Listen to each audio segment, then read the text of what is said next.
Assalomu alaykum, hörmətli televizor ko'rguvchilar. Dunyo Uyg'ur qurultiyi tor televiziyasining kunlik xabarlar programmasiga xush keldinglar.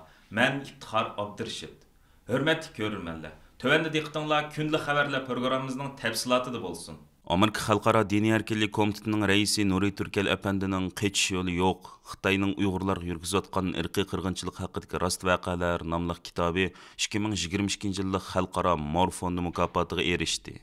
Dunyo Uyg'ur qurultiyining raisi Dolqin Ayso va qurultay ijroiya komitetining raisi Ömer Qanat apandilar bu munosabat bilan istansimiz qilgan tabrik so'zlarida muhojiratdagi butkul hayotini Sharq Turkiston xalqining erkinlik va hurlik kurishiga atagan va bu sharafli yo'lda zo'r fidokorliklarni ko'rsatgan Nuri Turkel apandimning Uyg'urlar duchor bo'layotgan ichinishli fojialarni dunyo jamoatchiligiga anglitishda muhim rol o'ynagan "Qechish yo'li yo'q. Xitoyning Uyg'urlarga yurgizayotgan irqiy qirg'inchilik haqidagi rost voqealar" nomli qimmatli asarning xalqaroliq mukofotga erishganligini qizg'in tabriklaydiganligini ifoda qilish bilan birga Nuri Turkel apandimning Uyg'ur masalasining xalqarolashishida muhim rol o'ynagan qimmatli shaxslarimizning biri ekanligini ta'kidlab o'tishdi.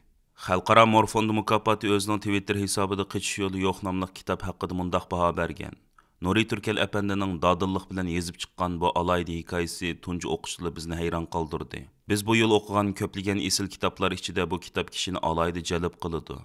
Kitapta Xitoyda hilam davomlashayotgan irqiy qirg'inchilik va majburiy emgak qullarga aylangan bir millatning hayoti atrofliq, jonliq, obrazliq yo'ritib berilgan. Bu kitap nashr qilingan 7 oydan beri Uyg'urlarning beshiga kelgan irqiy qirg'inchilik ofatini dunyoga anglitishda, shundaqli Xitoyning dunyoga keltirayotgan ofatini tushuntirishda muhim rol o'ynag'ashqa o'z qiymatini yo'qotmagan va texim keng o'qirmanlarning diqqatiga sazovor bo'lgan.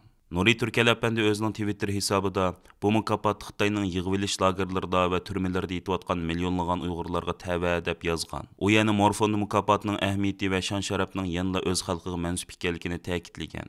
Nuri Turkel apandi Erkin Osiyo radiosi qilgan so'zida bu kitobning mukofotga erishishidagi sababni bu kitobning bir nuqtada hammani yo'ritish uslubida yozilganligi, shaxsning hikoyasi orqali bir kollektiv duch kelgan qirg'inchilikni anglatganligi, Xitoyning xalqaro tehdidini dunyoga his qildirib, hech kimning bu masaladan qocholmaydiganligini o'ttirib qo'yganligi deb qaraydiganligini bildirdi.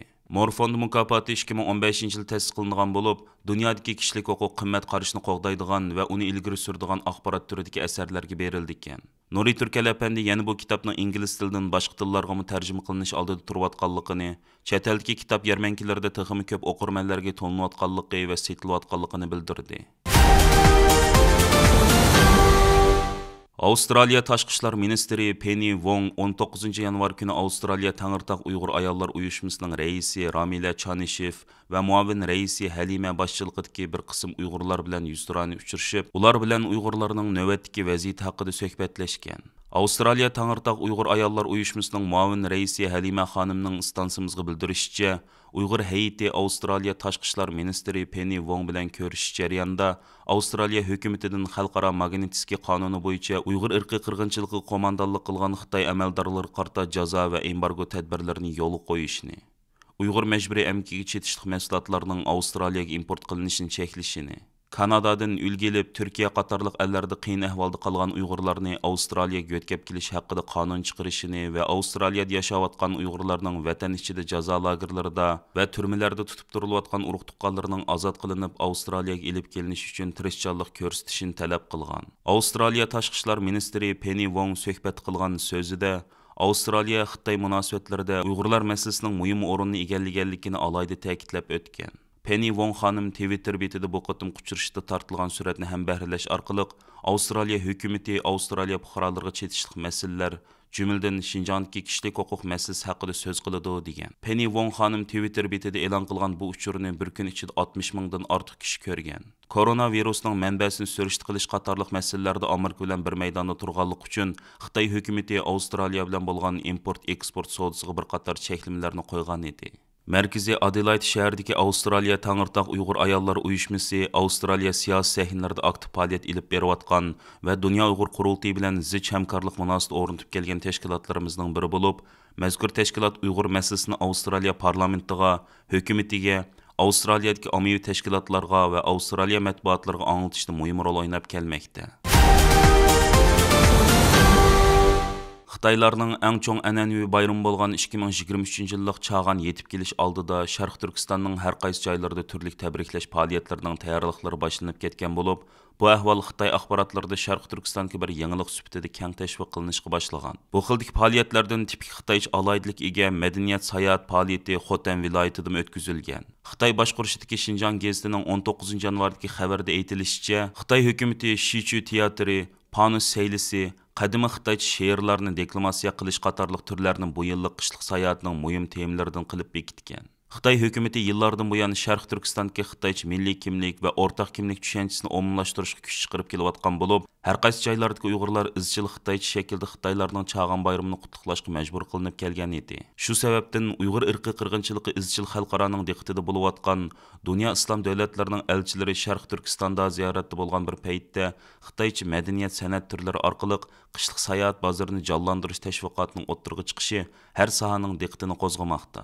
Texmi muhimi, Xitoydagi virus yuqumi shiddat bilan kengayotgan bir paytda Xitoy hukumatining Sharq Turkistonda texmi ko'p ommaviy yig'ilish faoliyatlarini uyushtirishi bu haqda turli gumonlarga sabab bo'lmoqda. Amerika Tashqi ishlar ministri Antony Blinken apandi Xitoy safariga otlanish harpisida turayotganda bir qism Amerika fuqarolari o'zlarining bu haqdagi talablarini va munosabatlik orzularini axborot vositalari orqali dunyoga bildirgan. Reuters agentligining 18 yanvardagi xabarda aytilishicha, fevral oyining 5-ida Beijingga berishni plan qilayotgan Antony Blinkenning Xitoy hukumati bilan nimalarni deyishadiganligi hozircha noma'lum bo'lsa-mu, Amerika Xitoy munosabatidagi yiriklik masalasining buningdagi markaziy tema bo'lishi taxmin qilinayotganligi ma'lum. Shuning bilan birga ba'zilar buning demokratiya va kishilik huquq masalalarining muzokara qilinishi haqida umidvor ekanligini bildirgan. Reuters agentligi bir qism Amerika fuqarolarining hozirgacha Xitoy turmalarida qamilib turayotgan farzandlari yoki boshqa urug' tuqqanlarining ism tizimligini to'plab chiqqan bo'lib, bu kishilar Antony Blinkenga Beijingga borganda mush ismlarni surishti qilib beqish talabini yo'llagan. Bu xildagi kishilardan Katrina Sevidan 10 yildan buyon begunoh holda Xitoy turmusida qamoqda turayotgan o'g'li Markning ahvolini surishti qilib beqishni. Shuningdek, Xitoy hukumatiga Markni qo'yib berish haqida besim qilishni so'ragan. U bu haqda so'z qilib, "Mening Blinken apandiga deydiganim shuki, oshu kishilarning ismini tilga iling. Ular Amerika fuqarosi. Ular begunoh tutqun qilingan" degan. Bu xildagi bir turkum Amerika fuqarolari Xitoy tarafidan zahar setish, josuslik qilish degandek bir qator jinoyatlar bilan ayblanib turmaga tashlangan bo'lib, ularning ahvoli ko'p qism Amerika fuqarolariga noma'lum bo'lib kelgan. Fransiyada tug'ilgan, hozir Belgiyada yashayotgan muzikant, kompozitor Romain Gutsi yaqinda Xitoyda Uyg'urga o'xshab qilish nomli yangi naqsini e'lon qilgan. Mazkur naqsh e'lon qilingandan keyin muhojiratlik Uyg'urlar va Uyg'urlarni qo'llaydigan kishilarning qizg'in olqishiga erishgan. Naqsh tekstidagi muni misralar anglag'uvchilarning yurak tarini chekmoqda. Xitoydagi har bir Uyg'urdek erkinlikka talpinar qalbim, quyosh hamon parlar osmonda, parvo qilmas zolimga asla. Müzik sahəsidagilar Romain Gutsining yangi naqsi erkinlik arzusini namoyon qilgan deb baho bergan. More than I stick to life, which maybe went too gruesome. It's a cold rain in my heart. It's a cold rain in my heart. It's a cold rain in my heart. It's a cold rain. Like a tutter. Aziz ko'rmanlar, yuqorida diqqatingizga Dunyo Uyg'ur qurultiyi to'r televiziyasining kunlik xabarlar programmasini sundik. Keyin qitimliq sonimizda ko'rishaylik. Aman bo'lgaysizlar. Stansimizning YouTube kanaliga a'zo bo'lishni unutmang. Xayr xo'sh.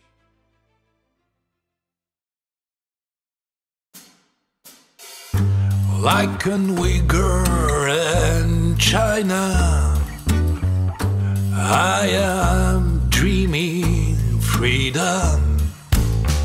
The sun is still shining outside, disdaining the oppressor's kingdom. Like a Rohingya in Burma, I'm sticking to freedom more than I stick to life, which maybe went too gruesome. It's a cold rain in my heart. It's a cold rain in my heart. It's a cold rain in my heart. It's a cold rain. Like a Tatar and Crimea, seeing as people deported, I think of you and your gesture, and I remember we're naked. It's a cold rain in my heart. It's a cold rain in my heart. It's a cold